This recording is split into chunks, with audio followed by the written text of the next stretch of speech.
हम अपस्ट्रीम और डाउनस्ट्रीम की अवधारणा के बारे में जानेंगे। विशेष रूप से हम नदी और नाव की समस्या पर विचार करेंगे।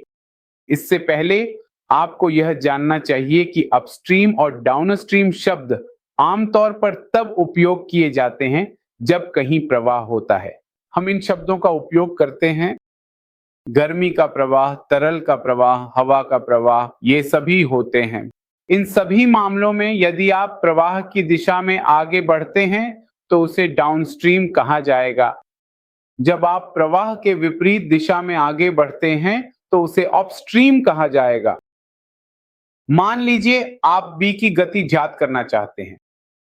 यहां बी का अर्थ नाव से है और आप इसकी गति भूमि के सापेक्ष जानना चाहते हैं।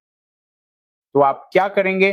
नाव की गति नदी के सापेक्ष, फिर नदी की गति भूमि के सापेक्ष। मैंने आपको बताया था कि भूमि के सापेक्ष कहना जरूरी नहीं है, यह परंपरा या रिवाज नहीं है। हम बस इतना कहते हैं कि नाव की गति क्या है, यानी नाव की गति नदी के प्रवाह के सापेक्ष और फिर नदी की गति नदी के प्रवाह की गति।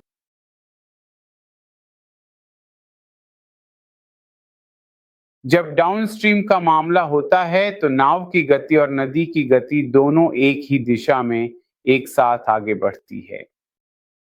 ये दोनों, ये नदी के सापेक्ष है और ये भी।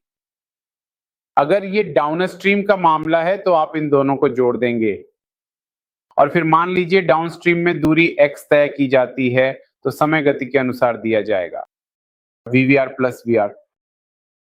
ये डाउनस्ट्रीम का मामला था। जब अपस्ट्रीम का मामला होता है तो जाहिर है दोनों विपरीत दिशा में होते हैं।